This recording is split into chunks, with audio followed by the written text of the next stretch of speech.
Hello everyone, this is advocate Abid Ahmad Mir. क्या आप जानते हैं कि राइट टू लाइफ और पर्सनल लिबर्टी हमारे देश में एक फंडामेंटल राइट है। आइए इसे समझते हैं।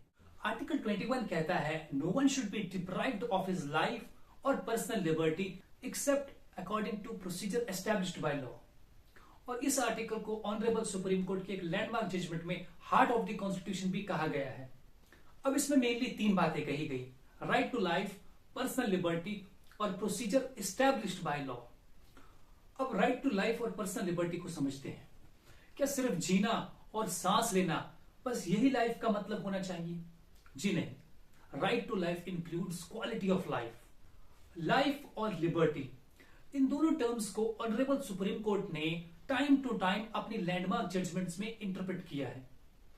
तो इस वजह से इनका कॉन्सेप्ट बहुत ही वाइड हो जाता है। तो आइए अब हम जानते हैं कि राइट टू लाइफ और पर्सनल लिबर्टी में क्या क्या चीजें शामिल हैं। First one is right to live with human dignity, यानी हर एक इंसान का ये राइट है कि वो इज्जत की जिंदगी जिए, ना कि किसी के साथ इनह्यूमन ट्रीटमेंट किया जाना चाहिए। Right to shelter, right to reputation, right to live in unpolluted environment, right to privacy, right to go abroad, right to free legal aid, right against illegal detention, right against handcuffing, exceptions are there. तो अब हम समझते हैं procedure established by law. ये एक legal principal है जो कहता है कि किसी भी पर्सन के पर्सनल लिबर्टी और राइट टू लाइफ को तभी रिस्ट्रिक्ट किया जाए जब वो वैलिड लॉ के अकॉर्डिंग फेयर और जस्ट हो, ना कि अनजस्ट हो।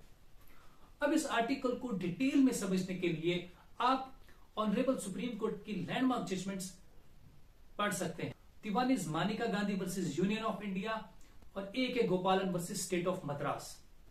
So this article not only protect our lives but also ensures that our personal freedom and dignity are safeguarded.